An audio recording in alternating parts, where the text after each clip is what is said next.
Welcome back. We hear a lot from the government and the opposition as the Alberta election grows near. And this evening, we're turning our attention to one of the parties looking to gain a foothold in the legislature as well. Joining us now, Jordan Wilkie, leader of the Green Party of Alberta. Mr. Wilkie, welcome to Alberta Primetime. Thank you for having me, Michael. All right. After the UCP and the NDP, right, your party is third on the list in terms of having candidates nominated. That's right. Double the Alberta Party, I'm to understand, triple the Liberals. What's driving your momentum?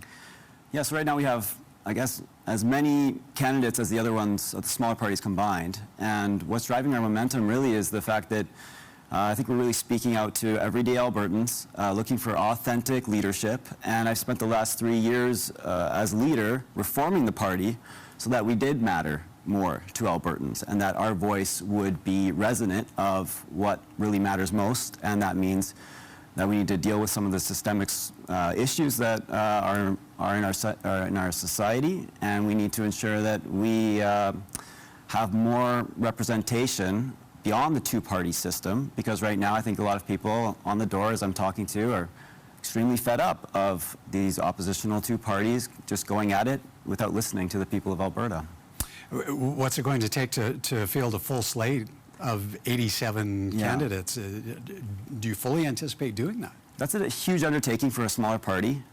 We have good momentum now, so we continue to ask everyday authentic Albertans to step up who care deeply for their communities, as I have. My background I'm not a lawyer, I'm not a businessman, I'm a firefighter. I've served my community for over 15 years. My background is in disaster management, so when I look at things systemically. And when we ask people if they want to run, then generally we're asking them to serve and to listen to their communities.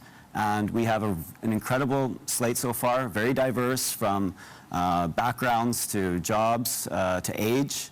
And it's really exciting to see this team come together. I'm really thankful for the people that are stepping up, and I think it's courageous to step up as a Green here in Alberta. Now, you touched on it briefly a moment ago, but what is your read on the current political dynamic in Alberta right now? Yeah, so the polls are very tight. So when they're this tight, it means, honestly, that people are very divided, but also they're not happy with their choices. There's no obvious good choice. And so when we look at democracy and strengthening democracy, we need to look at other voices. We know that the two-party system doesn't work out down in the States. It doesn't serve the people to benefit because you get these flip-flopping governments that kind of erase some of the good things that have been done over the past 4 years. Right now, things are so close that we have possibly an opportunity to have the first minority government in Alberta history. And you can't do that without a third party. And we are slated now, as you said, as the possible third party. We're doing great in polls. We're up, higher than we've ever been before. And we continue to trend in the right direction. So I think that if people want to look for that third party, they need to look for that authentic representation. And I think that the Greens are doing that right now, and okay, will continue so to. What do you have then to offer that is different from the two front-running parties? So when I talk about going further with systemic solutions, the main thing for me, the one that's closest to my heart, is the eradication of poverty. I believe that poverty is unacceptable in our society. I believe that we have the resources and the means to deal with poverty.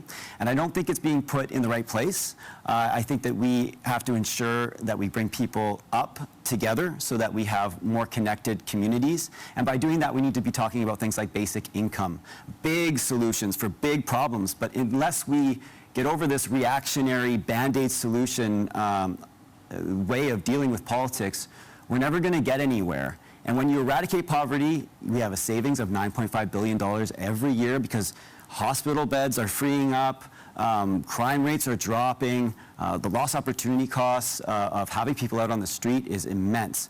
So these things also pay for themselves. But beyond that, we need to look at our royalty rates. No other political party is talking about raising our royalty rates on oil and gas. We need to collect our fair share. As Peter Lougheed said, he really wrote the roadmap on how to ensure that everyday Albertans are taken care of.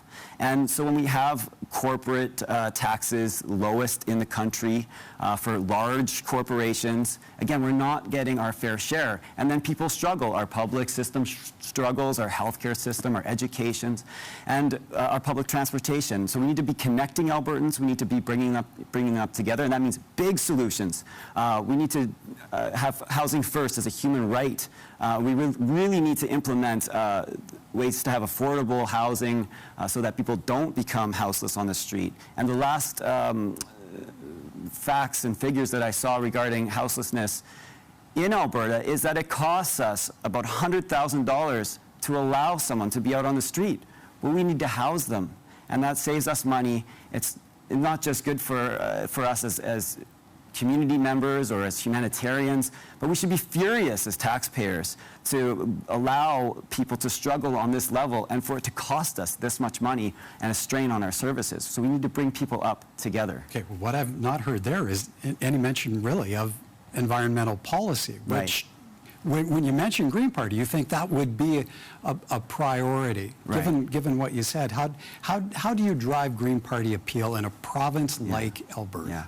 Yeah. Well, I think it is a priority, and I think it is a priority for Albertans as well. But they always ask, "Oh, what is it? What do we need to sacrifice for this?" But when we talk about eradicating poverty, when we talk about getting our fair share, when we talk about a fair transition, I'm not saying a just transition, but I'm saying a fair transition, because when we talk about the jobs in the future, sustainable future means sustainable jobs. We have a boom and bust economy, and it's not serving anyone when we have to continue to struggle at levels and have higher unemployment than the national average. So jobs are important, and with fair transition, it starts with reclamation, and this is something that's coming up in the news a lot with R-Star and these issues about who's going to pay. Well, by law, it's recognized that the polluter pays, and that's the deal that we've made. And so we really do need to enforce that. If we do enforce it, we have jobs for years, for decades. Just cleaning up, we have 10,000 jobs within the energy sector.